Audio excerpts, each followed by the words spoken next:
feel the beat. I don't know who, somebody need to hear this. Y'all don't speak Hebrew, that's Yiddish. How the fuck you try to label us anti-Semitic? We the Israelites, blacks, native Hispanics. The Germans get locked up for the Holocaust. Meanwhile, black people still up in the Holocaust. 100 million of us died in the transatlantic. 6 million died. Y'all want the world to never forget it.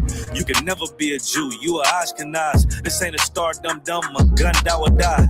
Yeah, Easy told the truth and got ostracized. Not one person in the Bible had on a yarmulke. We were slaves in America like we was in Egypt. Y'all don't even fit the curses in the Torah neither. Y'all was blind to the truth. I had to make it clear how Jerusalem, your land, people came from Europe. That was 1947. Your menorah got 9 sticks. It's really only 7. Yeah, it's us against the world. Armageddon. This what happened when you inherit lies from your ancestors. Y'all the synagogue of Satan with them black hats. Your whole nation sitting ducks, Aflacs, bunch of thieves and culture vultures. Ain't nothing kosher. To tell the truth, you vagabonds don't have a culture. Macedonia, Alexander, and Philip, you a convert, so tell me, how the fuck is you Israel? That don't make you the people just cause you live there. Why my people can't hate your people like y'all hate Hitler? All the prophets was black and was called nigga. Y'all don't even fit the description that's in the scriptures. Abraham, all the way down to Jacob, we the real Jews. Y'all don't study Christ, y'all follow the Talmud. Keep it real, yeah, let's keep it real. Cold hard truth, it give you chills. Say y'all Jewish cause y'all ain't really them. About to do them like Hammond, it's the Feast of Purim. UPK undefeated, this an easy win. We was born fighting, y'all the evil twin. Jacob took hold of his heel, then out came his little red bastard and they kosher deals. It's only 12 tribes, y'all trying to make it 13. Esau despised his birthright, the Lord cursed him. He ain't the devil who is, I'm still searching. Ask your rabbi, why he give them babies herpes? I don't know what's worse, that or you claiming that you a Maccabee. I'm about to cancel, everybody try to cancel ye. I ain't afraid to speak, that's what I do. They riding to the core, I'm just judging them by their fruit. Cause they ain't suffering curses. If I was carnal, I promise I'd punch you in person. I know this is an uncomfortable subject. They making millions off our culture and black people suffering from it. Yeah, they don't believe in Christ. They the Antichrist. Make a living off of niggas. They're a parasite. I ain't afraid to tell the truth. Niggas terrified. I'm about to go DEFCON 4. I ain't satisfied. That is proof. That is absolute proof that they know we are the real Jews. That's absolute proof. Now you got the records. Go find me a white Jew on any archaeology in Egypt anywhere. You will never find a piece of archaeology with white people as slaves in Egypt. So don't tell me that they were slaves and it's their identity, and they know it. And I know the blasphemy of them, but they are Jews. The Lord knows the blasphemy of you so-called white people that say you are Jews and you are not Jews. You are not the people of the law. You are not God's chosen people. God's chosen people are living in the ghettos of America. God's chosen people are in poverty and depression in the streets of America. God's chosen people are walking around in America with no identity. That's where God's chosen people are. Yeah, those are messed up, no. Bad news is to beat your home, nigga. Yeah. Go on, get on his ass real quick one time. 144, baby. Run that shit up, Trey. They said you get on, you gon' represent. I said, of course. Soon as they trade that beat, I ride that bitch just like a horse. She about to go dumb, yeah, bitch, me whole thought. Yeah, ain't know they call me Obi-Wan. I go with the fart. You gon' ride, yeah, of course. Get it lit up like a torch. You even low on this Lord, so that bitch is either or. Yeah, I know them niggas ain't cut like that. I swear I'm too hardcore. Wait up, let me make a call right quick. I'ma start another war. I was hurting when she left, but I don't care about anymore. I need a Vaselina like my Nina Puffer bar. Took a Zach, watch the dark. Matter of fact, like the dark. Any problem, let them come. We gon' snatch they soul like Shane Shaw. Put them out of service, keep the tools like Miss Holiday. Try to hope it's way too late. I'm headed straight to the safe. Throw that one up like a trophy. I'm that nigga, ain't no debate. Throw them boys, we taking over. Call them up like set the date. This shit a piece of cake. Yeah, my bitches came from Whole Foods. Told them put on that top 3. Then bring me my house shoes. Don't make excuses, make moves. These niggas ungrateful, gotta show them UPK rules. I'm making hits like I can't lose. They said you get on, you gon' represent. I said of course. Soon as they trade that beat, I ride that business like a horse. She about to go dumb, yeah, bitch, me whole cart. You ain't know they call me Obi-Wan. I come with the fart. You gon' ride, yeah, of course. Get it lit up like a torch. You even low on this Lord, told that bitches either or. Yeah, I know them nigga ain't cut like that. I swear I'm to our court. Yeah, I just got off the call. I'ma start another war. Spit a plate up with my niggas. Get your knife and your fork. They ain't locked in with the cow. Then when you speaking to me fart. Yeah, I just took the floor. Ain't no cowards in my campaign. They can't stop the campaign. Tell them bring the champagne. They know I'm a champion. They can see the outcome. Beat them niggas bad. Got them tied down and outdone. You can't do with them steppers. Niggas been down since day one. We run up the bands, bitch, like Dylan. They say you get on, you gon' represent. I said, of course.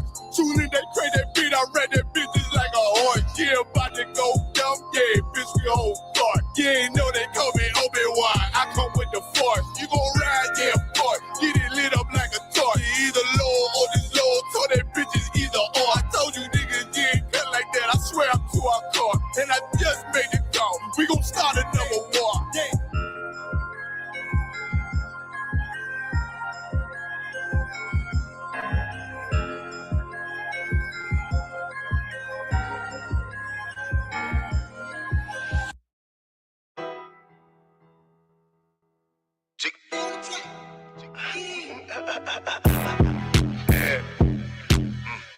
Yo, this be actually really hard.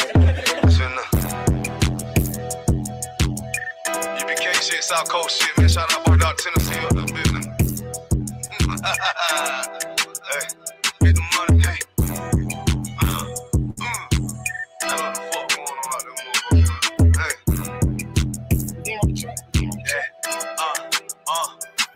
Hey, get the money, nigga. Take the paper, bitch. Keep all of your morals, never slave for shit. Ice up on my wrist. Yeah, I'm hood rich. I don't give a fuck about to get popped quick. Yeah, I'm on that shit. Yeah, I'm in the town. Niggas talking about that G, but now they come around. Can't even come around. Yeah, I'm up, nigga. Man, fuck all of these hoes, get the bucks, bitch. I'm a young rich nigga, I ain't tryna flex. You can tell I'm cold by the ice around my neck. Straight up, BBS, I charge you, boy, you wanna test.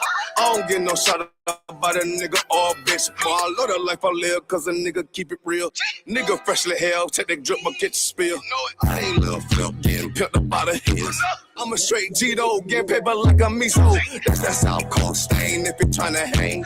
You be kidded by the bang, boy, we rep the same. Nigga try to talk, but we rep that murder game. Get your ass pop, ain't nothing to a G. All up, bitches wanna fuck, but here now I don't pay no fee. Bitches leak too deep, got that ice, I make you sneeze. All these niggas limit hell, can't even come around me. Bitches South Coast, South Carolina, bitch, I'm styling ya. Really no demons get control of me. No money get the best of me. No bitches getting up over me. Don't want much, nigga, I'm sucker free.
That's the other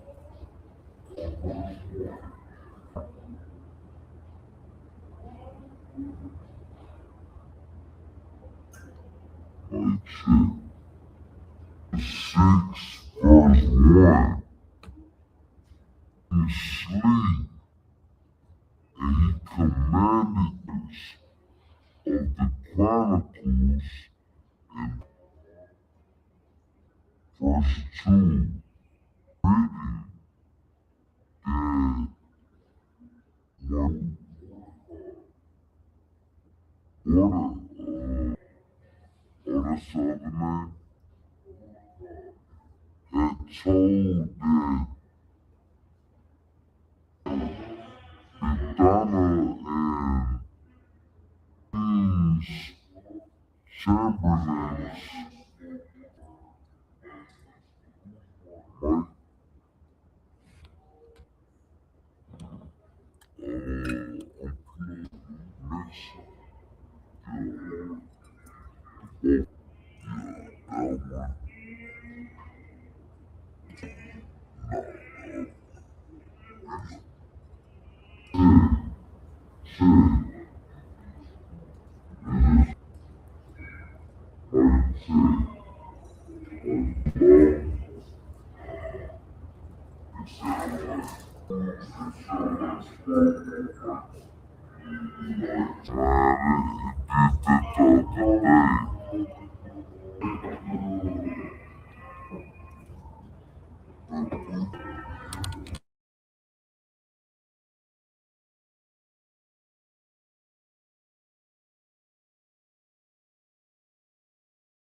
So was it like that yesterday? I used to man. Same setup. We'll have to close it.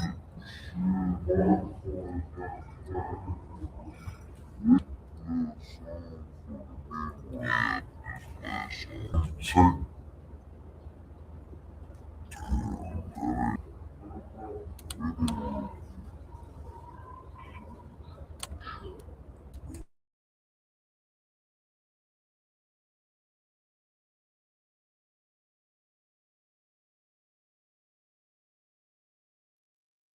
That's the way it gotta be. These niggas chainy bitches train y'all, chainy soap me.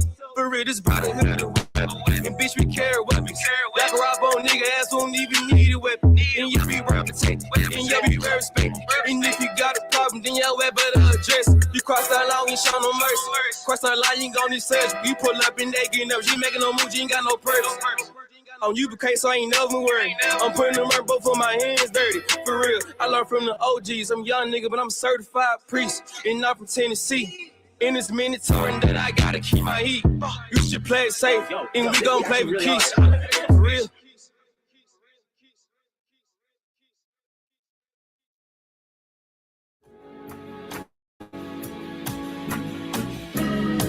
They killed, give me Isaiah 14 and 21. They did the same thing to my people. So you said that they put millions of my Should a murderer go to jail for murdering? Absolutely. Should a thief go to jail when he steals? Absolutely. Should a robber pay back the money he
Testing, testing.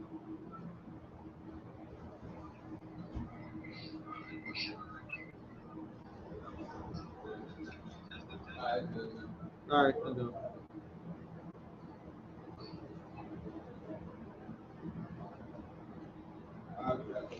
We good? All right. Well, give it another hand. Fixing the sound, goddamn. I mean, anyways, where we was at? Esther chapter 6, verse 1. Just read a couple of verses. I'm gonna give a summary where we left off yesterday on. I guess I just restate what we talked about today. If you tune again, had some technical difficulties, but this is a closing of the Feast of Purim. And we're gonna read about a sister who is probably better than you. All right, go, keep going. Esther 6 and 1. So this is the book of Esther, chapter 6, verse 1. On that night, could not the king sleep, and he commanded to bring the book of records of the Chronicles. So this is King Xerxes, right? Now he cannot sleep. He's up late, and to really put your mind on this, you should start watching like some medieval movies of how the time was back then. A lot of times people don't understand the Bible because you're living in America in 2026. You don't know how they lived back then. To really understand the Bible, you have to put yourself in the shoes of the men back then, how kings lived, how peasants lived, how ordinary men lived. Now this man, he's rich, he's in control of every single thing. He can't sleep. Who knows why? He started reading his records. A good example of this, if you ever watched Game of Thrones, they had I forgot what they called it, but they had a place where it was full of records. And it was certain wise men kept these records. In your mind, you think that everybody in the Bible was walking around with the records. No, they had scrolls back then, meaning you had to have some type of intellect to know what you're reading about. If you didn't know it, it would just pass down to you, same way your grandmother passed down Bible stories to you. You're just like, oh yeah, man, I know about Adam and Eve. I know they ate an apple. Then you go in the Bible, ain't no apple in there at all. Why you think that though? Because your grandmother told you, your mom told you. It was passed down by word of mouth. That's how it happened. Now you had to have some type of intellect or some studied man to really read the scriptures, go into the temple, get the scrolls, and read what's in there. Right? It wasn't a thing that a lot of men did. And the men who did do it, they were evil men. Like your pastor. I bet your pastor know the Bible, don't he? You go to church and you believe him because he says he's from God, and he reads throughout the scripture, he gets the Bible out there, opens some gospel and be like, look, that's why you need to tithe 30%. Listen, man, he knows more than me. That's what happens. But this heathen, he's not opening the Bible, he's opening his records, his laws, his commandments of another people. Keep going. And they were read before the king. Verse 2. And it was found written that Mordecai had told of Bigthana and Teresh, two of the king's chamberlains, the keepers of the door, who sought to lay hand on the king of Xerxes. So now he's reading his records, right? And in the records, it was a account of what Mordecai did. Anybody remember what Mordecai did? Zachariah? Okay, give him a hand. That's what he did. He saved the king from being killed, and yet he only told Esther about it. He told Esther about it. Esther got them killed. The king did not know about who was responsible for it. Mordecai was responsible. So now he's up late reading about this. Like, who this Mordecai kid is, man? Who this Mordecai cat is, man? He needs some recognition for what he did. I didn't even know I was in danger. Yet he found out, he read about Mordecai, and what happened? Keep going. Verse 3. And the king said, what honor and dignity have been done to Mordecai for this? Then said the king's servants that minister unto him, there is nothing done for him. I mean, that nobody gave this man a reward for doing this great thing that he did. He saved the king. Just imagine in a society where you just had to do something small like that, and you get ranked higher than anybody else. That's how most places are built. I think about Charlie Kirk. I think about right now they put Charlie Kirk on a banner for what was it? The Department of Education. I think that's who put him on the banner. Now, if you know anything about Charlie Kirk, he was a college dropout. He didn't go to college. Right. Yeah, they put him on a banner for the Department of Education. Why? Because of what he did for the President of the United States. Charlie Kirk single-handedly is probably responsible for why people voted for Trump this year. Well, the year he got elected. Why? Because the thing that he did, he should get rewarded for it. It wasn't going to school. It wasn't doing this. But it's something that it saved the king's life. Without the efforts of Charlie Kirk and all these men like this, a lot of these politicians would not get elected. So because of their efforts, they get recognized by the king. Same thing that's going on with Mordecai. He wasn't no politician. He wasn't no wise man. He was in this like is he's a governor or in the Senate. He was some regular old dude who just saved the king's life, and he's being rewarded for it. Go ahead. Khan, verse 4. And the king said, "Who is in the court?" Yeah. Now Haman was come into the outward court of the king's house to speak unto the king to hang Mordecai on the gallows that he had prepared for Now, him. anybody know what the inner court is? When you hear court, the court is not like a court system today. In like these medieval times, these ancient times, a court is like the people that run the empire. So you have your inner court, you have the people who make decisions, right? So for example, you have a house, say that Xerxes is ruling. Who's in his court? Certain men are in his court. Go ahead. It's like it's like counselors. Yeah, it's like councils, like the Supreme, what they call it, the Supreme, the Supreme Court. Give him a hand. That's what they call it. These are people who make decisions. So now you got people in his inner court. That's why Haman's there, because Haman was what? The chief above everybody else. Right. He got promoted. Go ahead. Verse 5. And the king's servant said unto him, Behold, Haman standeth in the court. And the king said, Let him come in. Verse 6. So Haman came in, and the king said unto him, What shall be done unto the man whom the king delighteth? So he's saying like, hey, Haman, hey, what should be done to the man the king delighteth in? Man, I like this fellow. What should be done unto him? Right? Go ahead. Now Haman thought in his heart, to whom would the king delight to do honor more than to myself? Meaning Haman thought that like the only person he could reward and should reward is me. Right. I'm the man the king delighteth in. Listen, I'm the highest ranking individual in here. I'm the king's favorite. I'm the king's favorite. He made me prince over everybody. I'm sure he's talking about me. Surely this is a trick question. Surely he's trying to ask me what should be happening to him before he could do it unto me. That's what Haman thought. Haman is going to give counsel regarding him thinking that he's going to get the reward. Right. Imagine what counsel you would give. Listen, man. I just imagine those sisters out there who got these male best friends, what counsel he's giving you. What counsel y'all got male best friends out there. What counsel is your male best friend giving you? Oh yeah, you should just leave him. Yeah, he don't treat you right. He did what again? You don't deserve to be treated like that. Listen, man, if you was mine, I would never do that to you. Right. I would never do that. Listen, girl, I can give you the world and more. Why is somebody saying that? Because he wants that woman. So now we're finna see Haman give counsel to Xerxes because he thinks he's going to get a reward. That's what counsel is. Counsel, and today, is people telling somebody something that will benefit them in the end. That's it. That's all it is. You talk to your homeboy gonna give you counsel like, hey man, listen, man. Shoot, man, I gotta take care of this man, my child in the hospital, man.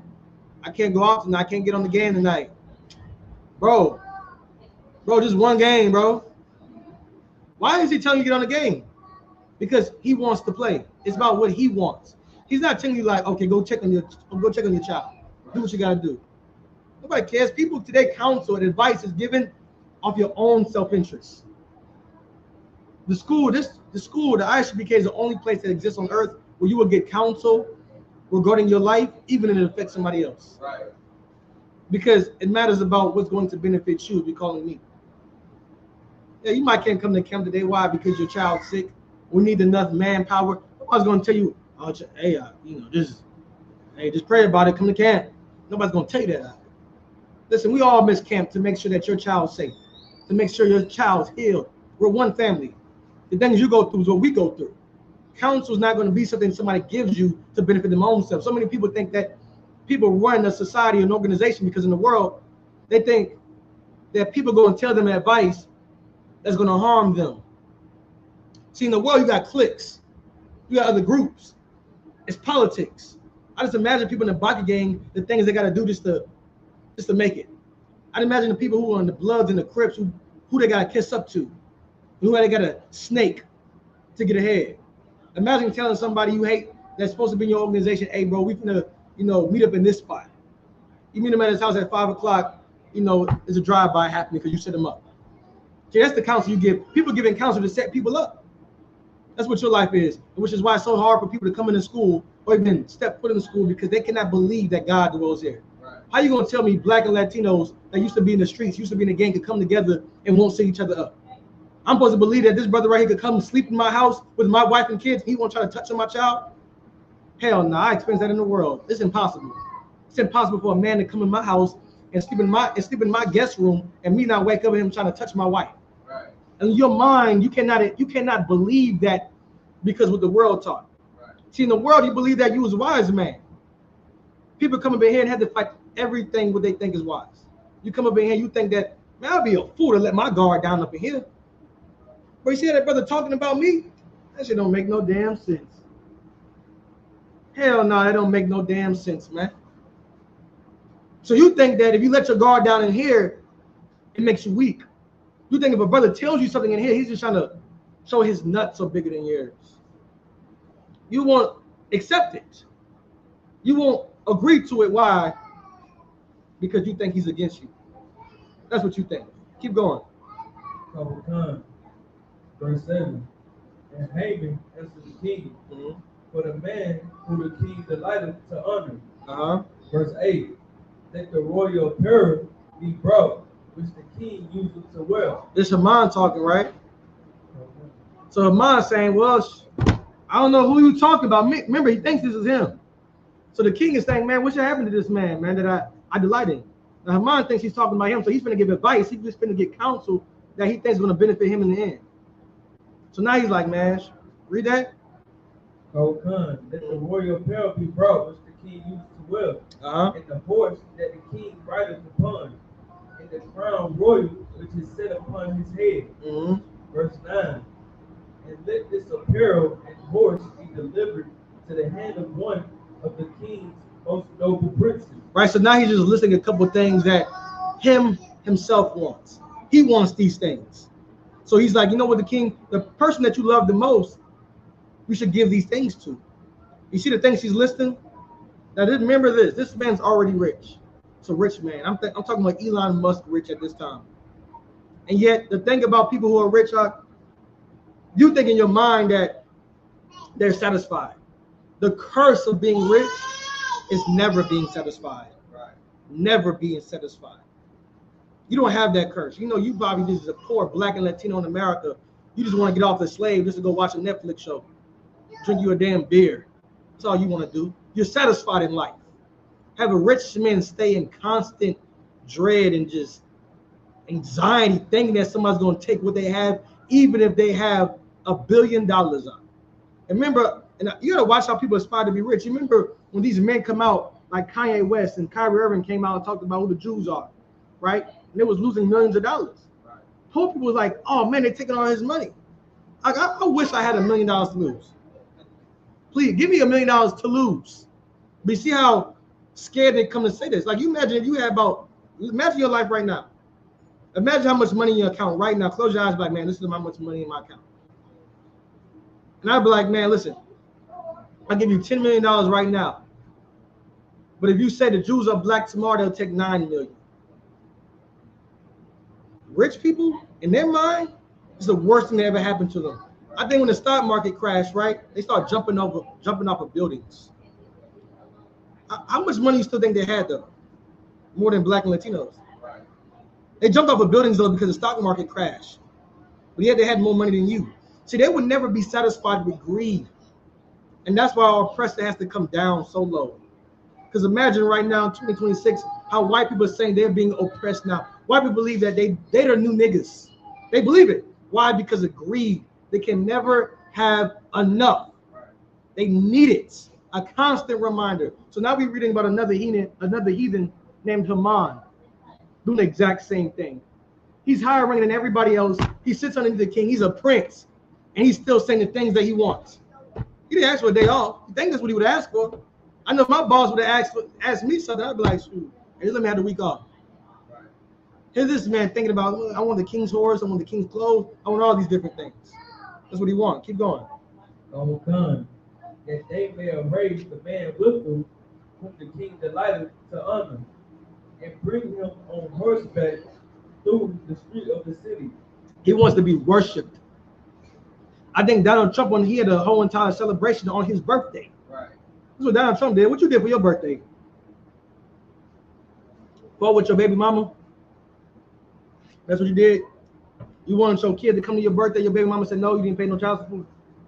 Meanwhile, we got white people, Donald Trump over there, inviting everybody to celebrate his birthday. Right. I think he was trying to take away Black History Month at one point in time. He was trying to take away Black History Month. I think y'all gotta look at what Donald Trump's birthday is. And he was trying to make his day a day to be celebrated. His day. I think July is a month named after Julius Caesar. July. June 14th is his birthday. See what these men do? Like, what more can Donald Trump have? Right. Donald Trump right now said, we're going to bomb Iran right now. Think about your enemies in the ghetto. Think about what you could do. Think about how you got to go and take care of your enemies, what's going to cost you. It's going to cost you prison to life. That's what it's going to do, as it should. You ain't hear about he's trying to change the Pledge of Allegiance in schools. And you got the kids saying that, like, they're going to serve their president and get out of here. Over them, like if he's God or something. I just did that. Good. See, about 2 years ago, I wouldn't believe you. Right. But what I'm seeing right now, it's insane, and I believe it's going to happen. At one point in time, and give this sister a hand too. The school, the ISUPK, we have wise sisters. I bet none of you sisters in the world watch the news at all. Right. I bet you watching the news right now and don't give a damn. I seen sisters right now in the military, they twerking. In their military clothes. Right. That's what they're doing. Right. However, our sisters are watching the news because they know the time of coming home is soon. When we watch the news, go ahead, Rapayat. Kamikaze, sir. What it was, he tried to get rid of Juneteenth, and his birthday, he tried to make that a holiday, which was June 14th. Give Rapayat a hand and learn, man. Research, it goes a long way. He tried to take away Juneteenth, as you know. White people hate Juneteenth. I'm gonna let you white people know something too. Black people hate Juneteenth too. They hate it. I'm gonna tell you why black people celebrate Juneteenth and the 4th of July is because we get the day off. Right. That's it. You give us a day off, we put on black, red, white, and blue to get a day off. Your entire life has just been, you don't even second guess. You don't even think about like, man, why am I doing this thing? You don't think about it. Why? Because you don't give a damn. You're just doing it because you get the day off and have an excuse to barbecue. That's all you want. If Donald Trump was gonna give you 5 days off for his birthday, guess what black and Latinos would have wanted? We would have wanted to celebrate his birthday. 5 days off for the slave? Hey, look. You've been singing happy birthday to Donald Trump. And Donald Trump, like, if you tell me happy birthday, I'll send you $5,000 in a stimulus check right now. Shit, we in captivity. I need that 5,000. That's what our lives became. Our lives became being abused simply because we need money. We need an off day. We sold our soul for something less. That's what happened. Keep going.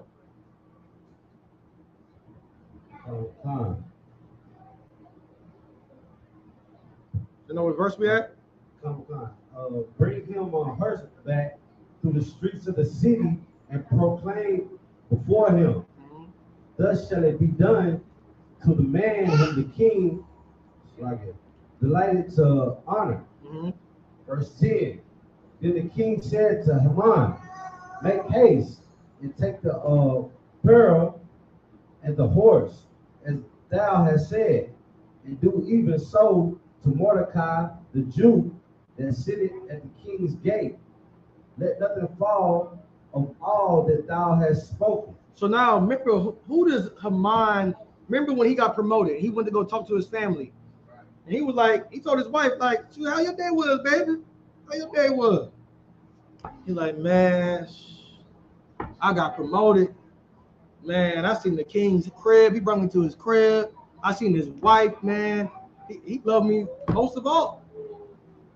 But I seen Mordecai that stinking black and like that stinking nigger. That stinking spick. I seen him there, and that was the worst of all. So now remember, he's giving now, fast forward, the king asking Haman, and what should happen to the man that the king delighteth in? He said, well, bring out a horse, the peril, let everybody worship the man. He's like, yeah, I like that. Hey, yeah, take all that. And since it was your idea, go give that to Mordecai. Now, I want you to think to yourself, as a carnal man, the spirit of jealousy, what it would do to you. Imagine a man getting something that you think belongs to you. Imagine you working in a house, or you working at some type of, give me something that people take pride in. Imagine going, everybody want to be in the NBA at one point in time, everybody want to be in the NFL. Imagine somebody getting drafted before you. I'll give you an example. Remember that, who was it, Deion Sanders? Deion Sanders' son did not get drafted when he should have got drafted, right? And imagine the rage that it made him feel. People who feel like they get snaked or wrongdoing, they usually make a pact in their life, they will destroy their enemies. I mean, we all like hearing about Michael Jordan. Michael Jordan's, his story lived so long because it was a story where people wronged him. Like, man, he didn't make his high school basketball team. And look, he's the greatest of all time. Next to LeBron, of course.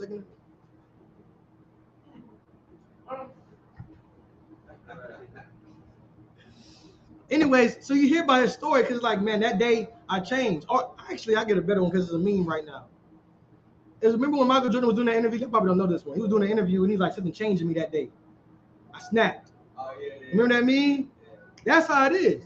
So imagine you in your life when you experience jealousy. Imagine somebody getting something that you believe in your heart belongs to you. And the man who got it is your arch nemesis. The man that you hate. The man you despise. Imagine he's getting that. This is how Haman felt. He gave advice thinking it was going to benefit him. But yet, it was towards the man that he hated. Now just imagine the rage that he felt. The anger that he felt. And two things do not mix. Rage and anger in the body of somebody who's rich and powerful. Rage and anger in the body of somebody who's rich and powerful is not a good mixture. We're going to read about it right now. Keep going. Verse 11. Then took Haman the apparel and the horse, and arrayed Mordecai, and brought him on horseback through the street of the city, and proclaimed before him, thus shall it be done unto the man whom the king delighted to honor. Verse 12. And Mordecai came again to the king's gate, but Haman hasted at his house mourning, and having his head covered. Man, now Haman's sad. Look at him. Like, what more do you want? You have to understand, this is the reason why your oppressor hates you. You ever realize how like 99% of all powerful jobs are held by white people? Right. Every single thing. They dominate every single thing. Right. I mean, I'm talking about the median income for households and white families compared to black and Latino. And 70% of it is inherited wealth. I mean, that there's nothing we could do to get it back because you got it because y'all oppressed my granddaddy. My grandmother was oppressed to pass down riches to you and your children. 99% of every powerful job on earth a white man's in that position. Now imagine right now, this is the year that white men felt they was being attacked. Right. This is the year that white men said, Donald Trump himself said that we have to get rid of DEI because it was persecuting white people. Persecuting. He used the word persecuting in a land that once had black and Latinos in slavery. Abused black and Latinos. He said being persecuted simply because of DEI. White people are simply mad at black and Latinos because of it's only 99%. Right. It's not 100%. That 1% that you have is the reason why they get up angry. Don't you understand? If your 1% can make your enemy wake up in anger and wake up and focus you, just imagine 10%. Just imagine 15%, which is the reason why they can't allow it to happen. In their minds, that 1% will lead to 10. Now, if a people was inferior than the other people, I would never think in myself that these people will ever outgrow me. Right. Remember in Egypt, what the Pharaoh said, let us deal wisely with these people, lest they join with their enemies. Right. Lest they join in with their enemies, man, and they outnumber us and grow mightier than us and more powerful than us. You don't think about that from a people that you know you're better than it. You're better than it. Right. You had that homeboy you play ball with growing up. You know that it doesn't matter how hard he trains. When you go into that gym, he's not going to beat you. Right. You didn't try to sabotage him. The only people you sabotage, the only people you cheat with is people that you know can outgrow you, right, get better than you. That's your life, black man, Latino man. You've been experiencing hell in America simply because white people know that you're better than them. Right. If not, I'm waiting for somebody to prove me wrong. And how come black people and Latino people have experienced so much suffering and oppression in America? If we're the inferior race, and we're the ones with the low IQ, and just leave us alone. Just get out of our neighborhoods. Right. I'm praying for the day that white people actually wake up and realize who's their enemy. Imagine what, a month ago or 2 weeks ago, before they start bombing Iran started bombing them. They thought that the most dangerous threat to America was black people, Latino people. The most dangerous threat. Now we watching Iran bomb U.S. ships. Can you imagine that? And you black and Latinos out there, you better not. And it's crazy because those are Persians. They're the Persians we're reading about right now. Right. Iran's bombing America. They scared of terrorist attacks. And you black and Latino, I want you to ask yourself, you're scared about what Iran's going to do. What can Iran do to you that white people have never done already? Right. What's going to happen? Oh, Iran's going to drop bombs in your neighborhoods? Yeah. Oh, no, that happened already by the hands of white people. What Iran going to do? Name one thing Iran could do to black and Latinos in America that have never already been done by the hands of white people. Right. See, we've been persecuted. Iran have been dropping bombs on us, but they don't call themselves Iran. They call themselves white Americans. So we've been dying as Americans. They said Iran said America's a threat. America is no more safe at all. You see that? Iran said America is not safe at all. I'm thinking to myself, well, damn. When was it safe for us? And you white people don't understand why black people and Latino people are rejoicing right now. We're rejoicing because we know that what Iran might do to America might be mercy compared to what white people might do. Right. What Iran is going to do to America, listen, Ronald Reagan, listen, they have nothing on him. They have nothing on the founding fathers of America, what they did to black and Latinos. We're not scared of Iran. If Iran got to bomb Americans, if Americans got to be in danger, so what? Because Americans have already been endangered by the hands of other Americans. But it so happened that it's because they didn't understand who we are. They understand that we're the Jews, which is why we're reading this right now. Remember, they didn't know that Esther was a Jew. That's why he says, Mordecai the what? Mordecai the Jew. He hates him. Why? Go ahead. Because he's a Jew. Because he's a Jew. Y'all know that racist white woman that be on the internet all the time? Yeah. What's her? Huh?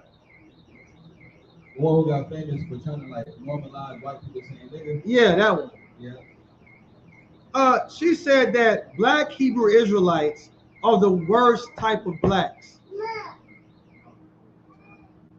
Y'all get some more chairs out, all right? They said they're the worst type of blacks. Anybody know why? Take a guess why she said that. Salute, sir, because we think good of ourselves. That's exactly right. On the other hand, her words was they the worst type of blacks because they think so highly of themselves. I beg your pardon. And what that dude more be saying? I beg your pardon. I beg your finest pardon. That's what he said. Listen, man. Haman hated Mordecai because Mordecai thought highly of himself. The woman said black Hebrew Israelites are the worst type of black because they think so highly of themselves. Do you not understand how you have to live in America to make white people happy? Listen, I think about the movie Django. Y'all watch that movie? You know it was directed by a white man, right? You know who was the black villain in the movie? Huh? Yeah, what was his name in the movie? What? Stephen? How you say it? Stephen? Stephen? It don't matter. He a coon. We call him coon. He played by Samuel L. Jackson. Samuel L. Jackson played a coon. This movie's directed by a white man. Samuel L. Jackson was a villain in that movie. What does that tell you by white people?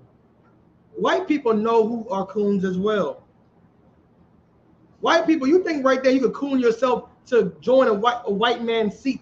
A white man would never respect you because they know that you are coons too. They know it. You're trying to gain respect by doing what? Sacrificing your nationality, who you are, to please another person. It won't never happen. They cannot respect you. How can you respect somebody that would never do something that you could do? White people right now, it look like, man, I would never give up my nationality and my status to appease another people. Here you are, black and Latino man doing it. You think you in ICE? You Latino? I'm too off. You think you're Latino working in ICE? You think those white people, your co-workers, you think they're looking at you with so much respect? Man, look at this. Look at this man. I can never do what he could do. I think another dude, man, by the name of Nick Fuentes, man. He's another, who knows what he is. He's another man going famous for saying you could say nigga and all that, right? He said he couldn't respect this white man simply because he went against his own people. White people do not respect people who goes against their own people. Right. Neither should you. Everybody in life, especially when people go to college, the number one thing people got to go through in college is they call it finding yourself. You have to find yourself. Find out who you are. You probably spend 30 years of life, 40 years of life thinking to yourself, man, I just got to find out who's me, man. I imagine so many people have marriages that split up simply because the other person feels though that they don't know who they are anymore. They feel like I gave the other person so much of my life. I'm 27, 28, 35. I got to go and find me. I got to go find my happiness. You think about this because you feel as though that you have no identity. Let me help you out. Your identity is the thing that you was born into the earth as. It's that simple. If not, then why are we coming into this world as different races, different ethnicities? God made you be born with your uniform. You want to know what uniform to put on in this battle? Who to side with? God decided it for you. When you got birthed into that, I would say in the hospital, but some of y'all probably was birthed into the goddamn in the back of a car. Right. That the Lord decided it for you. Who team you gonna play for? Who team you gonna play for? You better choose wisely. Choose wisely who team you're gonna play for. Go ahead. It's the book of Esther, chapter 6, and verse 13. And Haman told Zeresh, his wife, and all his friends everything that had befallen him. Then said his wise men and Zeresh, his wife, unto him, if Mordecai be of the seed of the Jews. It be the what? If Mordecai be of the seed of the Jews. Remember, this is the same woman who gave him advice to go and hang this man by the gallows. So now he's saying, now you go back to his wife. He's telling everything about his wife. Hey man, this was going on again. This damn stinking nigger is getting all the worship I should get. Right. Go ahead. If Mordecai be of the seed of the Jews, before whom thou hast begun to fall, thou shalt not prevail against him, but shalt surely fall before him. So remember, she said you should hang him by the gallows. She like, you didn't tell me he was a Jew. Right. And look, you should have been told me he was a Jew. I would have told you not to go mess with them Jews. I would have told you, and this is why people don't think white women are racist. You ever heard of a backhanded compliment?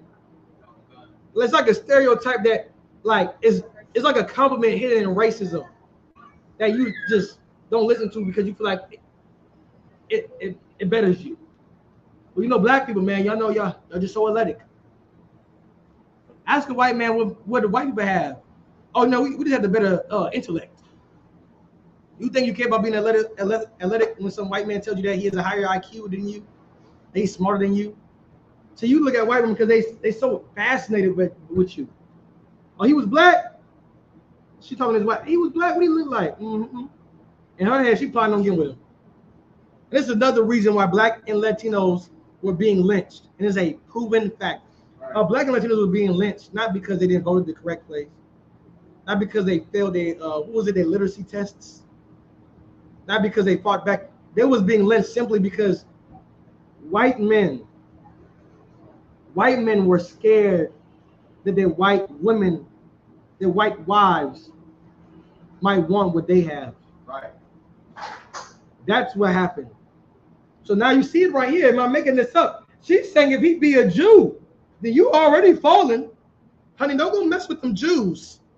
Don't go mess with them black and Latinos. Don't do it. I know what you're capable of, honey. You can't mess with them. Keep going. Khan, verse 14. And while they were yet talking with him, came the king's chamberlains and hasted to bring Haman unto the banquet that Esther had prepared. Book of Esther, chapter 7, and verse 1. So the king and Haman came to a banquet with Esther the queen. Verse 2. And the king said again unto Esther on the second day at the banquet of wine, what is thy petition, Queen Esther? And it shall be granted thee. And what is thy request? And it shall be performed, even to half of the kingdom. Now, remember, you know what's going on right now? The Jews are being persecuted. They're dying right now. So he was mad, and he was mad at Mordecai while Mordecai people was dying. You ever seen somebody be mad at a homeless man asking for change? Right. You ever see people like that? The homeless man begging for change. Yeah, people like that. Look at him just begging for change. Look at him. Go out there and work. I was thinking to myself, like, are you jealous of him? You want to switch lives with him? You jealous of a homeless man begging for change. Right. That's your oppressor today. He's jealous of you, being homeless, begging for change. Well, surely you must want to switch lives. That's you, right? I won't beg for change no more. Just give me your life. Just give me your life. I won't beg for change no more. Just give me your life. We're reading this right now about Mordecai being angry Haman being angry at Mordecai, even though his people are being persecuted. What more do you want? More do you want? They're in sackcloth. They're mourning. Right. They're fasting. They're in constant prayer. That's what they're doing.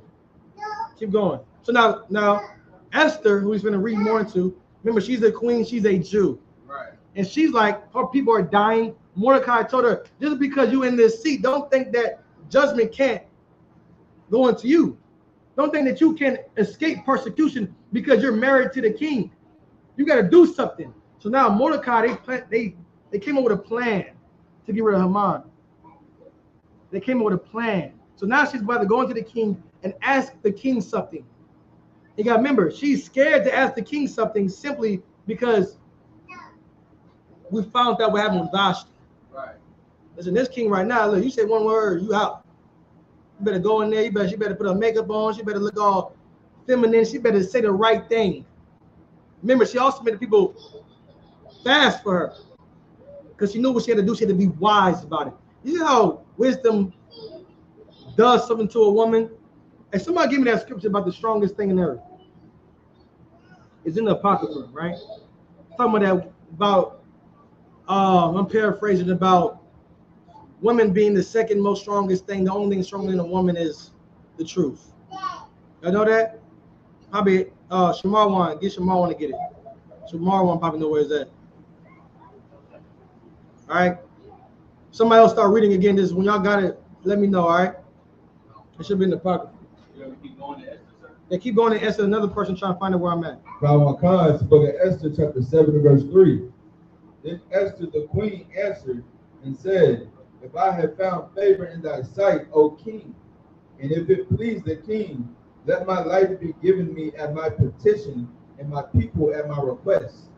Let me tell you something. This is some wisdom to women out there. Listen, I always find it amazing, like how much asking for something, like so much in the world, like people feel like though, like they ask questions. They ask questions where they're really only accepting one answer.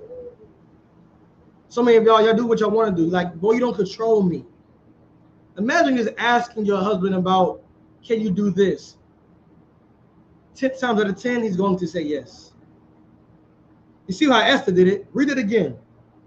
Then Esther the queen answered and said, if I have found favor in thy sight, O king, and if it please the king, let my life be given me at my petition, and my people at my request. She's like, man, you know, Shalaki, if I could, I just want to know if I could just, you know, go to the store real quick. Would you say your wife come to you like that? Like, oh, sure, baby, I have no problem with that. This is, and put that scripture when y'all got it from me. You got to understand, a lot of women, they don't use their superpower. A wise woman can make a man do anything she wants him to do. Some of y'all, if your husband can't not doing the thing you want him to do, you got to start thinking to yourself, I must not be wise. I must don't know how to talk to a man. Listen, you know how to talk to a man, I guarantee you that he would do anything you want him to do. But you have to come to your husband like Esther did. Wise, submissive, feminine. Remember, Vashti, she was like, no, I'm not coming, and she lost every single thing. Now, these are heathens we talking about. We don't operate like heathens. Because our wives say no all the time, but we ain't just going to leave like that. We ain't going to put you away like that. If we had to live like Xerxes, there'll be no more marriages in Black and Latino households. No more marriages. However, we should take, what we should learn from it is that you could make your husband do what you want to do simply by doing the thing that you're good at. Doing the thing that God gave you to be good at. Being submissive. And this word have tricked you to be like, I could do anything a man could do. Let me tell you something. Men don't think like that. I never met a man and they'd be like, I could do anything a woman could do. No man thinks like that. No man wants to do that. No man sees his wife giving birth and be like, I could do that. Right. Look at her crying. I remember, listen, I think to myself, every time you watch a woman give birth, I'm like, man, I'm glad the Lord made me a man. I'm like, I imagine the things that women go through, and I thank God daily that I am a man. I couldn't imagine it.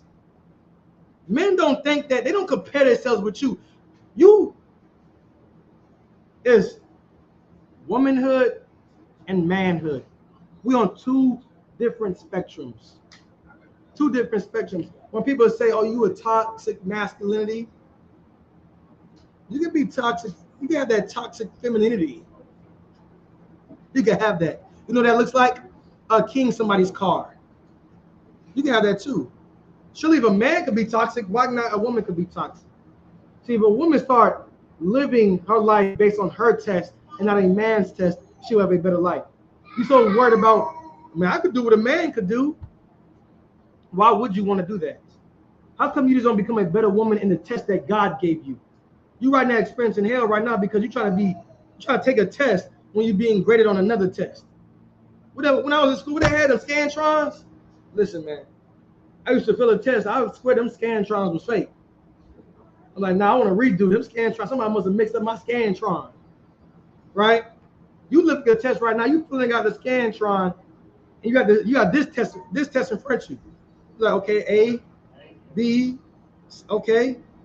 The whole time the Scantron is made for another test, and you wonder why you're failing in life. How about we all just take the test that God gave us? How about we do that?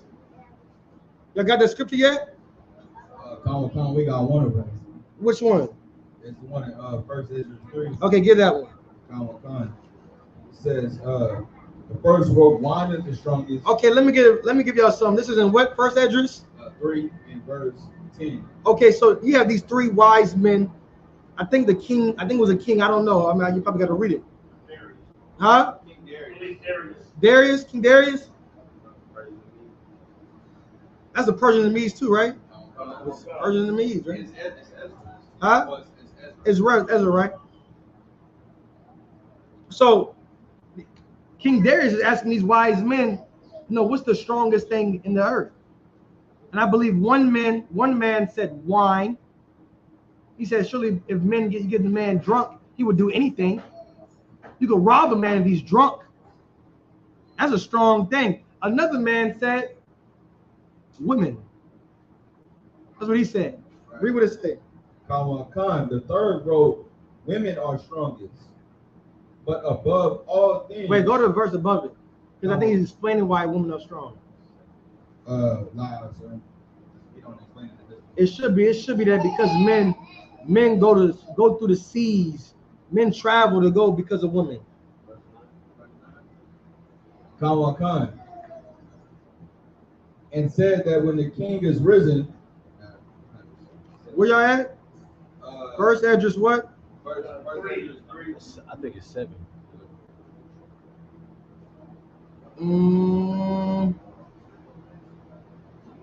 Okay, no, you gotta go drop down a little bit. First address. I think it's in chapter 4. Yeah. I think it's in chapter 4.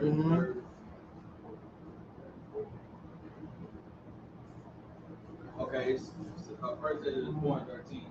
Okay, so what's the three things? I think the man who said the thing about the women, but he said the truth is over them. But I think one man said the king is the strongest. Another man said the wine.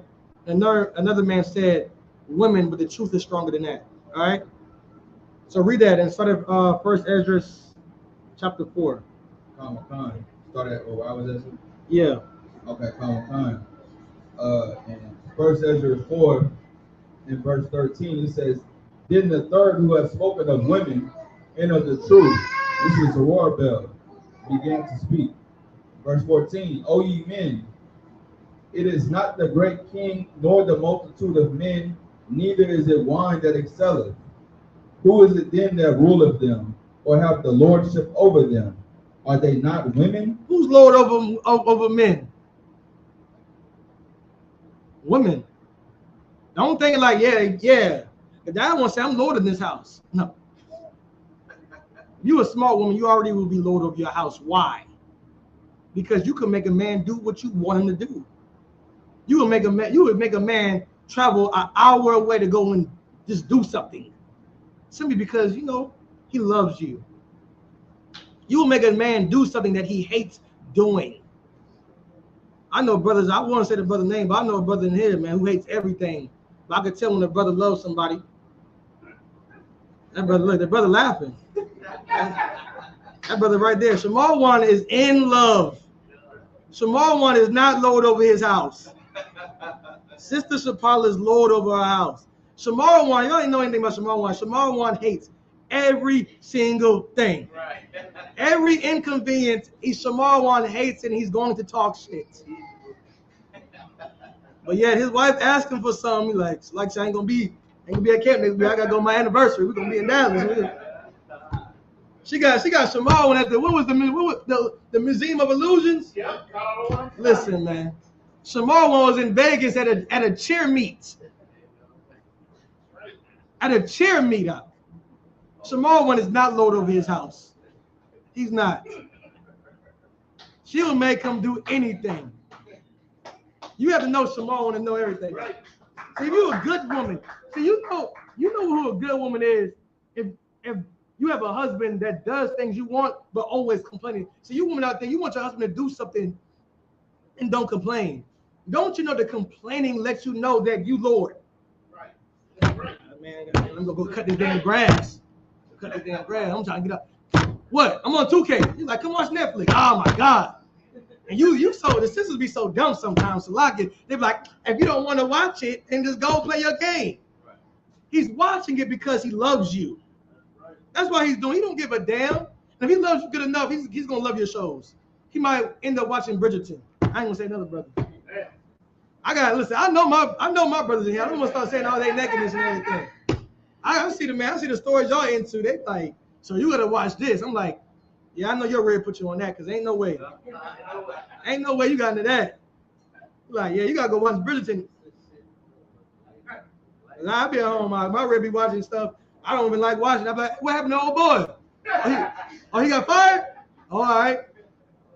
I be walking in the room. I be like, man, this shit again? I be watching it. Why, man? Because you have a good woman at home. The problem is you sisters out there, you're so stuck on in the world. You think your husband gotta just not complain. Listen, man, he's gonna complain. It doesn't matter what he says, it doesn't matter what he does. That's how he shows his love. Right. That's how he shows his love. Unless, what if he did everything he want to do? Then where's the love at? Love comes from sacrifices. Right. Love comes from doing things for people that you do not want to do. Right. I don't want to leave my house at 3 o'clock in the morning to come and pick a brother who's broken down in the street. I don't want to do that. I do it, though, simply because I love the brother. I don't want to come to class for 2 hours and be on Shamar and be out here. I could be playing a game. I do it because I love my brothers.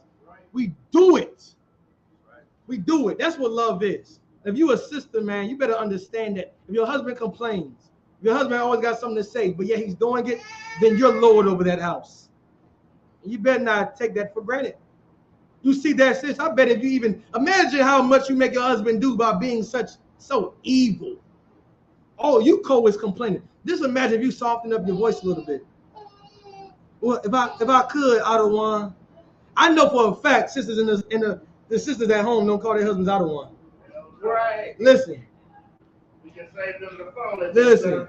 See, I hope she ain't calling you about your slave name. I pray to God she ain't. I pray to God sisters ain't this. Not all sisters. Now our sisters ain't calling you by your slave name. Listen, sis. If you want your husband to do anything, because I know you're not doing it right now, just be like, Salakia Adawan. That's all you need, 2 words. Yeah. Salakia Adawan, he's through. He's through. He think Christ is coming back tomorrow. I'm going to get a phone call. I don't know. Listen, man, the Lord's put a spirit on my rib. She talking about Salakia Adawan. Like, oh, man, most high in Christ, man. Right. Most high in Christ. Half the brother's prayers is make sure his rib get right. That's it. Man, if my ribs get a little more disciplined, man, that's all I need. You sisters right there. You mad because he just doing what you want to do. He's just not happy about it. That's it.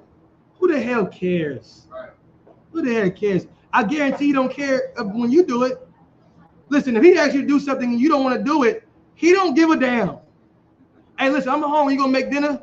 If you be like, he's not gonna care. He's not gonna care. Dinner's gonna be made.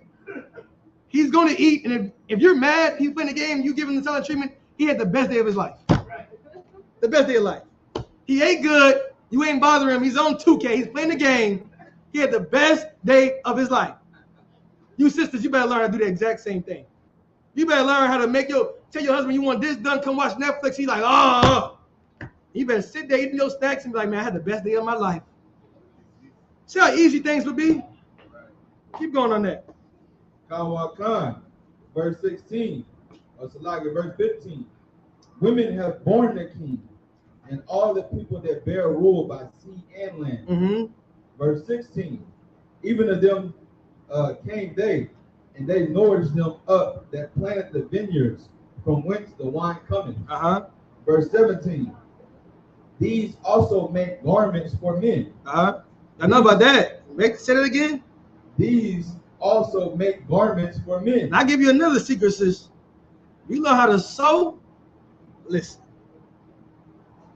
Irreplaceable. If you can make your husband look fly, irreplaceable. Listen, you want to see what glory look like? Let you make your husband fly. And he walk into the Passover, and he'd be like, and they be like, "Damn, who made that?" Listen, he's gonna love you more than he even thought he could. You make him look fly. You learn how to make a garment for him. You like, listen, man, this woman right here, this woman sent from God. Right. This woman right here, I cannot replace this woman. I will never leave this woman. Why? Because this woman brings me glory. Don't you know you being a good woman, bringing your husband glory will bring you glory in your house. That's what it would do. Imagine being married to a man that get respect everywhere he goes.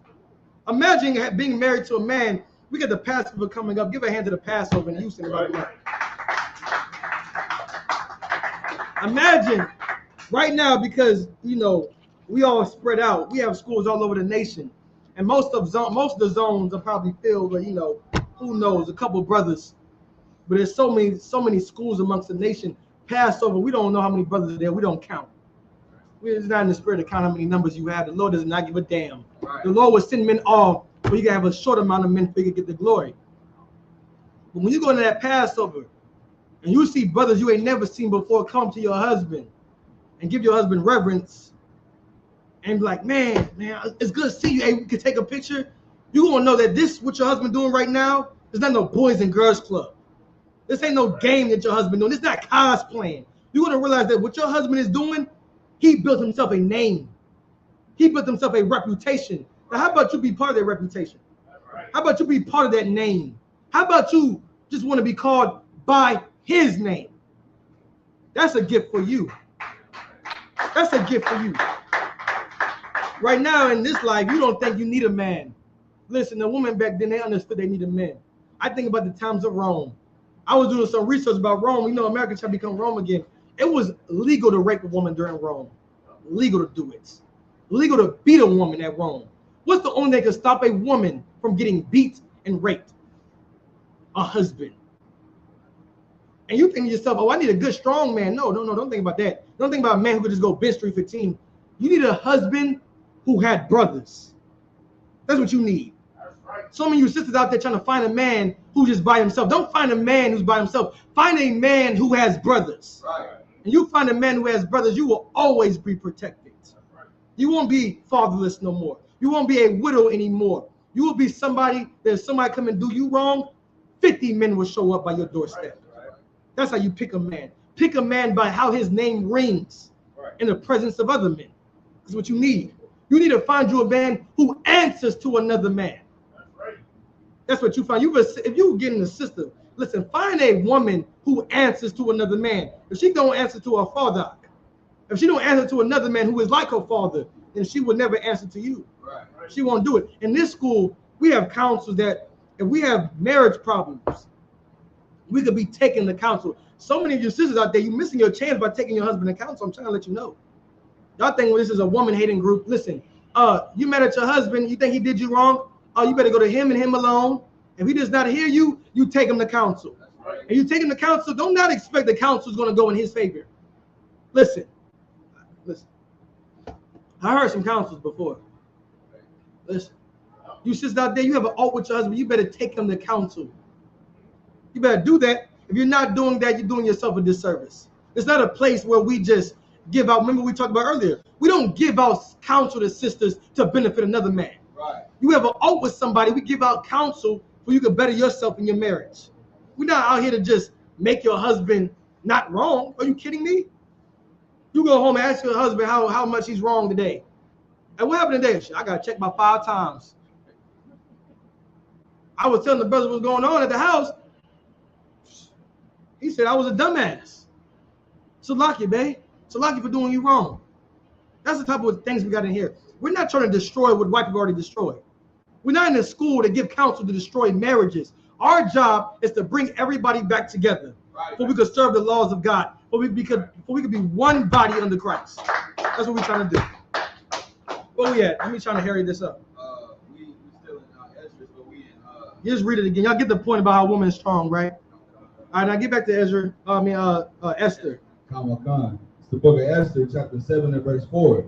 It's like y'all left out the point. O king, and if it please the king, let my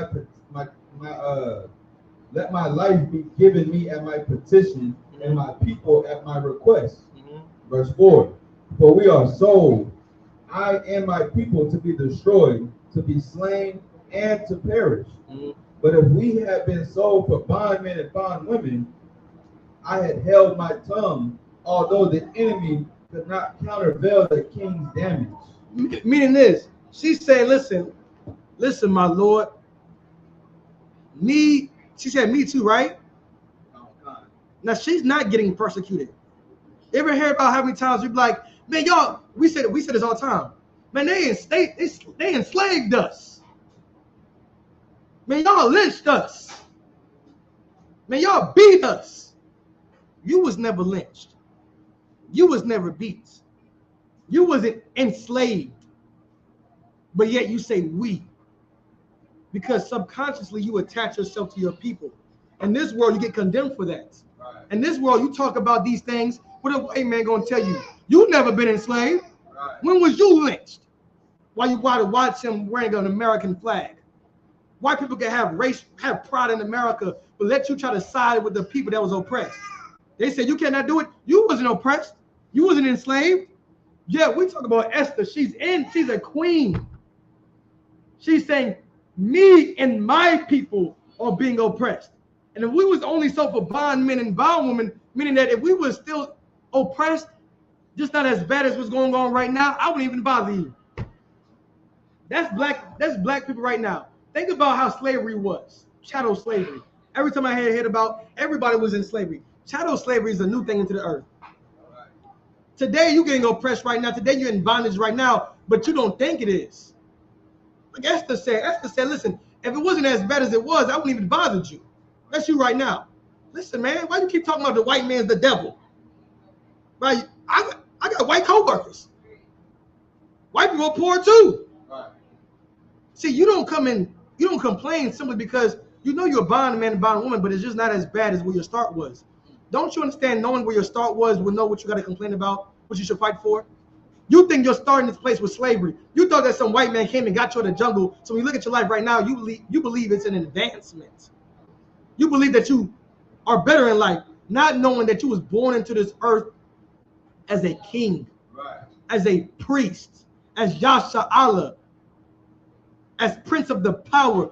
You was made to rule on this earth. In the book of Hebrews, it talks about Adam. It talks about how the world was made for Adam. Right. We was all supposed to descend from Adam, be from Adam, and never had to work and just get the fruits that God gave to Adam and just benefited from it. But we seen Adam messed up. So now we're like, well, damn, I gave man glory. I gave man honor. I gave Adam all creatures to be under his subjection. Yet we don't see that right now. But we see something worse. Remember when he said, if you shall eat of this tree of eat good and evil, what shall happen? You shall surely die. Right. They didn't die physically. They died spiritually. Right. Why? Because they became to a lower state. Remember, we're talking about the book of Revelation, is that Satan and his angels did what? Somebody get it for me. And read the book of Revelation. 12 and 7, sir. Yeah. The book of Revelation, chapter 12 and verse 7. And there was war in heaven. There was war in heaven. Go ahead. Michael and his angels fought against the dragon. Against the what? Against the dragon. Go ahead. And the dragon fought in his angels. So this heaven ain't no literal heaven. Right. This heaven is a place that, if you want to know where it's at, just ask a white man. That's right. Ask Donald Trump where heaven's at. Right. Donald Trump out his own mouth said, heaven, I don't believe in heaven. I'm in heaven right now. He was in Air Force One. Perfectly said. Perfectly said. See, Heaven, the white people, is here on our earth. Michael and his angels, they're going to fight against our oppressor here on earth because this is their heaven. We fell from heaven too, but it's been hidden from us. We didn't know we was the fallen angels. Now you know you're a fallen angel. Your entire objective is to fight back to where you lived. You ever get lost? You ever get lost? If you ever get lost with no phone, what would you do? You would try to make your way back home. Black and Latinos, we're lost right now. Somebody lied to you, tell you that your house wasn't heaven. Your house is heaven. Christ said, I go and prepare a place for you. My Father's house has many mansions. We're trying to find the route back to our Father's house. If you know that you live with your father in his house has many mansions. If you know that's where your estate is at, then you know you lost right now. You would try to find your way back home. That's what we would do. Get back on that. Go ahead, Shamar. What you saying is so heavy. What you saying is so heavy because we believe that we are free because of the crumbs that we get. We believe because we have our people out there who can make $1 million that we are free. So I look at the NFL; they'll pay them millions, but they're billionaires. All right. So when you think of a million seconds, that's like 11 minutes. But if you think of 1 billion seconds, it's like 31 years. That is the difference between them and us. And we still think that we are free. We think we don't have no bonds because there's a Mercedes in here. They have taught us because of Christianity, because of your own personal relationship. That is why we believe that we don't have to care about our people. I have a Mercedes. I have a house. So my personal relationship with God means that I'm good. It doesn't matter the state of my people. And that's why we believe that we're free today. Because those things like this. Give Shamar one a hand.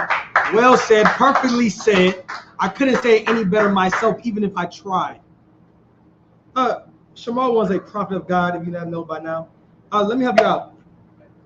If you have a house and a car because you have a personal relationship with God, listen, Donald Trump has more than you. Right. What his relationship with God looks like. Right. Epstein had a better house than you. Epstein had more cars than you. Epstein had his own island. If you have good things in life, riches, because you have a good personal relationship with God, then what was Epstein's personal relationship with God? What was his? If riches and wealth means you are blessed by God, then no wonder why nobody cares about the Epstein list right now. It makes sense now. It makes sense, Marwan. It makes sense how we could read about the Epstein list and how children are being molested by the hands of powerful white men and nobody gives a damn. How are we to question God? See, I always hear that when I grew up. I was always taught in the church, you cannot question God. We don't question white people because like the Bible say, he sits in the temple of God as if he is God. You know who's God is? You know who you think God is? You think God is Epstein. You think God is Donald Trump. If you close your eyes right now and think about Jesus Christ, the world see Jesus Christ as God. You're not going to think about no black man. You're going to think about that white image. Caesar Borgia. You're going to think about it. You're going to close your eyes. The white man sits in the temple of God as if he is God. And that's why you can't criticize white people, because you will be criticizing God. You can't question white people because you will be questioning God. So who do you question now? Question yourself. You criticize yourself. That's what you did. Now, anything that's wrong in my neighborhood is because black people don't want to get together. Anything that's what's wrong in my life is simply because of what black people have done, what Latino people have done. Your hate has been turned inward, and that's why you're sad. That's why you're depressed. You're not allowed to be free in America. You know what free looks like right now? Being in the ISUPK, and I know it for a fact because we say the white man is the devil so free. And I say it so much. I say it so much where if you ask a brother in here, it's not a big thing. Right. But if you say it out loud and let it hit the internet, then you find out it really is a big thing. Realize how many white people you get messaging you wanting to kill you and harm you. Right. Imagine saying the words of a free man, what it will do. Jesus Christ was a free man, and the thing it gave him was death. That's right. He died being a free man. How about you die being a free man? Don't wake up one day and realize you failed at it. Don't wake up to parents one day that are poor. How about we wake up to parents in the kingdom of heaven knowing that I'm here today simply because of what I did as a free man. What I did as a free man. That I might live free in the kingdom of heaven. Understand? Let's go finish it up. Where we at? Verse 5, sir. All right, jump to verse 8. Verse 8. Then the king returned out of the palace garden to the place of the banquet of wine, and Haman was fallen upon the bed whereon Esther was.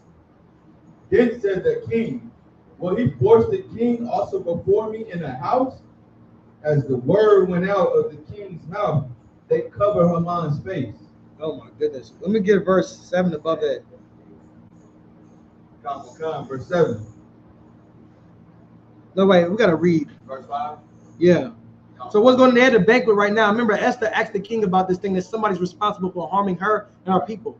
So now he's like, well, who this man is? Right. Who that? I found that boy. Imagine you married to your woman. She said she got an inconvenience. Who? Right. Your wife come home from the slavery. Like, yeah, this girl just, she was being slick by the mouth. Who? This man came in with just being rude. Who? I got coming through there? Right. That's how you is. Listen, I know brothers in here, listen, they got to get the order to stand down. The worst thing you can have and the best thing you have is having somebody that will kill for you, having a righteous man that will kill for you. There's a love that you can't find in this world. Keep going. Verse 5. Then the king Xerxes answered and said unto Esther the queen, who is he and where is he that durst presume in his heart to do so? Verse 6. And Esther said, that adversary and enemy is the wicked Haman. My adversary enemy is that Haman. She let him know. She was like, who is it? He right there chilling, probably looking at Mordecai mad. She was like, him right there. Keep going. Then Haman was afraid before the king and the queen. Verse 7. And the king, arising from the banquet of wine in his wrath, went into the palace garden. And Haman stood up to make request for his life to Esther the queen. For he saw that there was evil determined against him by the king. Verse 8. Then the king returned out of the palace garden into the place of the banquet of wine, and Haman was fallen upon the bed whereon Esther was. Then said the king, will he force the queen also before me in the house? Now you see on the like man trying to, I don't know if I can't say the word. I've already said it today. Shit. Great. Yeah. Great. Man, this man trying to grape my wife. Oh hell no. Hey, bag him. Hey, get him. Get him out of there. They did. As the word went out of the king's mouth, they covered Haman's face. They got him out of there. Out of there. Go ahead. They put a bag over his head. They put a bag over his head. Crazy. Right. Bag that boy. Go ahead, keep going. Verse 9. And Harpanah, one of the chamberlains, said before the king, behold also the gallows 50 cubits high, which Haman had made for Mordecai, who had spoken good for the king, standeth in the house of Haman. Then the king said, hang him thereon. Verse 10. So they hanged Haman on the gallows that he had prepared for Mordecai. Then was the king's wrath pacified. So what happened? What happened? Anybody? Isaiah? Somebody certain thing that he prepared for Mordecai, he ended up dying on. He ended up dying on. Give him a hand. That's what happened. See, justice ended up happening. Haman ended up dying the exact same way he was trying to kill his enemy, trying to kill Mordecai. And this would never even happen if it wasn't for the efforts of Esther. Right. Now we remember her. We remember a woman who put her needs away simply for the needs of others. You want to be a woman who's recognized. The Bible says this. It says, there's neither bond nor free, and neither male nor female. For we are all one in Christ Jesus. That's right. Listen, you want to be a good woman? How about you just be selfless? How about you put your knees to the side to serve the body? That's right. Like Esther did. And one day we might be remembering you. Why? How come you can't be Esther? You a sister out there. How come you can't read about Esther and be like, man, I want to be like her? There's another sister in the Bible by the name of Judith, Yahweh in the Hebrew. A sister, man, you read about her. Are you aggressive sisters out there? Y'all should read about Yahweh in That's right. Are y'all aggressive out there? She did something that you only think a man could do. You ask yourself, when you read about these women in the Bible, think to yourself, how come this can't be me? How come I can't be remembered like Esther was remembered? How come I can't be remembered like Judith was remembered? How come I can't be a woman of God? How come I can't be a woman that's different from all other women? How come it can't be you? How you know that your life right now, you're not sent on a divine mission from God? How you that? You think only men can serve God? We are right now, what is it? Purim? Right. Remembering the efforts and the sacrifice of Esther, I mean. Why can't be you? That's right. How come one day we don't remember the efforts that you did? How about you fight your demons? Just like we are required to fight our demons. Listen, you don't have to go to camp to serve God. There's many members in the body. The heart can't do what the leg can do. The eyebrow is we still need an eyebrow. You will remember the eyebrow, trust me. Let you walk in here and one your eyebrows are here and one the other one's not. Let you try to live a life with one eyebrow. See how far that gets you. Like, man, I got to get this eyebrow back. That's right. I got to get it back. So you sister, don't think because you don't have the office of what men hold. You don't go out there and do all the dirty work. Don't think that you cannot get your hands dirty either. Don't think that you can do something that's such a big sacrifice that God looks down from heaven and writes you into the book of life. That's right. And we read about you, all right? Let me get this last scripture. Go to Esther chapter 9, verse 24. Kawan. It's the book of Esther, chapter 9, verse 24. Because Haman, the son of Hamadatha, the Agagite, an enemy of all the Jews, had advised against the Jews to destroy them, and had cast Purim, that is the lot, to consume them and to destroy them. Now we're reading about this right now, and what you have to understand what Esther did. He was an Agagite, right? Amalekite, right? Right. Who would that be today? The modern day Jewish people. The modern day Jewish people. What are Jewish people doing right now? Ruling the entire world with your birthright. That's right. With your birthright. It seems like Haman is back in the earth. It seems like Haman came back in the regeneration to finish what he started. That's right. Listen, Haman, if you're listening out there, because he's back in the earth, we know it for a fact. We know it for a fact. Because right now, just like there was the so-called, today, these Amalekites will be what you call so-called Jewish people today. That's right. And they hate the real Jews. But I remember we just read about how he made gallows for Mordecai. He wanted to lynch Mordecai. Right now, we see these so-called Jews in Israel living in our homeland. That's right. Oppressing us, persecuting us. Well, listen, your reward is going to come back on your own head. Right. Listen, we're going to finally get vengeance for what Haman thought about doing, what he's doing right now. We're going to make him pay. And that's the same way they oppressed us, we're going to oppress them. That's right. double. Thus say the Lord. Keep going. Psalm 1, verse 25. But when Esther came before the king, he commanded by letters that his wicked device, which he devised against the Jews, should return upon his own head. I just said that. He's going to do what? Should return upon his own head. I mean, the thing that you set up to destroy somebody is going to be the thing that destroyed you. That's right. Think about everything that was built up to destroy Black and Latinos. It will be used to destroy them. You think about how they try to push drugs in Black neighborhoods to harm Black people. Now white people are addicted to drugs. Think about it. Think about all, if it wasn't for white people getting addicted to drugs, then good night, would have been wiped out. But because they got addicted to drugs, you know, now they're like, oh well, now we got a crisis. Now it's a health crisis. Don't you understand the things that they plan for us is the things that are going to harm them. Right now, you talk about how much money America spent getting nukes.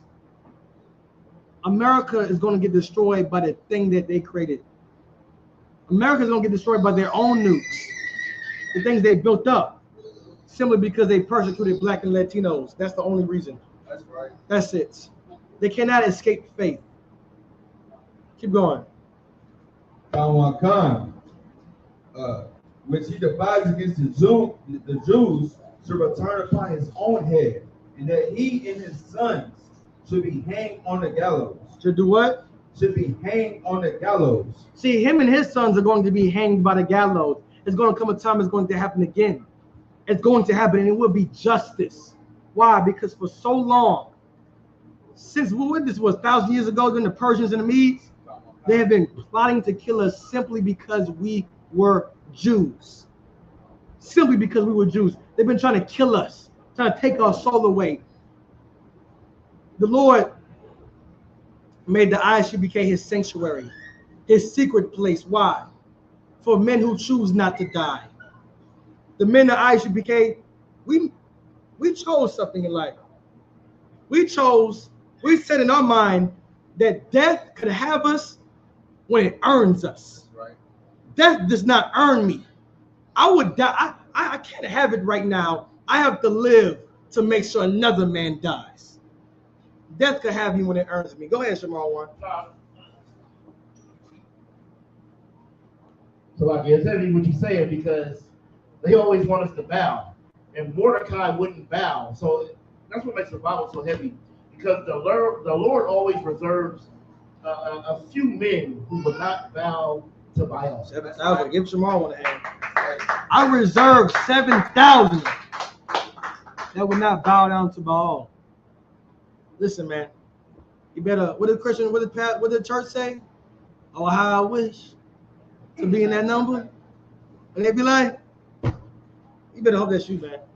Yeah, I'm gonna go back a little bit. Give me Esther chapter 8, verse 17. Be my last scripture. The book of Esther, chapter 8 and verse 17.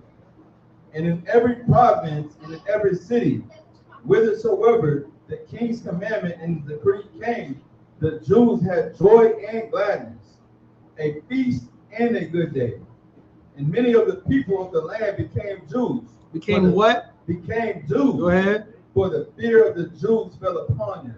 There's gonna come a time where our brothers and sisters who are Christians, who are Muslims, who are atheists, all our brothers and sisters out there, they're gonna see the glory the Lord gave us, and they're gonna take back their heritage. That's right. And they will call themselves Jews. No longer will we have a Black or Latino calling themselves a Catholic. No longer will they call themselves Christians. No longer will they call themselves a Muslim. There's gonna come a time where they're gonna see the glory that's bestowed upon us, and everybody will want to become just like us. Everybody will be like, I'm an Israelite now. I'm an Israelite now. I'm a Hebrew Israelite now. Why? For the fear that God destroyed everybody else for not being like us. You understand? All right, with that, we have any questions in the room? Questions? No online. Can we check online real quick? No questions? All right, with that, we're going to give the security announcements.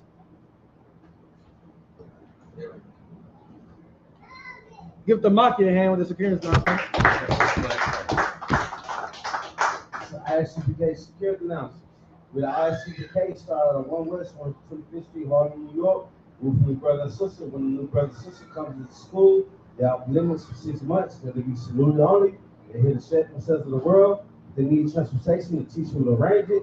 After 6 months, the brother and sister has an interest in a particular person. He or she must get permission from the head to speak to a brother or sister. There's another 6 months in which the brother and sister will court each other. After this 6 month period, the brother and sister will get permission from the head to marry. Tithes, which is the commandment. You can find this in the book of Numbers, chapter 18, verse 21, book of Malachi, chapter 3, verse 8 through 10. This 10th in the Hebrew, or Ashura, 10% of every penny of any increase the Lord gives you. Give to the church department or teacher, each one, through off for a priest, not mandatory, or so you would like. Upcoming holy convocation. This will be the Passover. Wait, hold up, Tamaki. Good. Go ahead. This will be the Passover. April 4th. This will fall on April the 4th. If anyone wants to become a trooper in the school, start wearing all that boots, shirt, pants, headband, and scarf. And with that, that includes the ISUPK security announcements. Pass class back to the officer 1,000 good hour. All right, with that, we're gonna have the brothers Ahmadium, which means stand. We're just gonna do a courtesy salute. All right, men of Israel, Ahmadium Shabbat, Ahmadium, Barak, Yahweh Arun Sar means turn. We're gonna let the sisters stand. Ahmadium. We're gonna give a courtesy salute to the sisters, men of Israel, Ahmadium Shabbat, Ahmadium, Barak,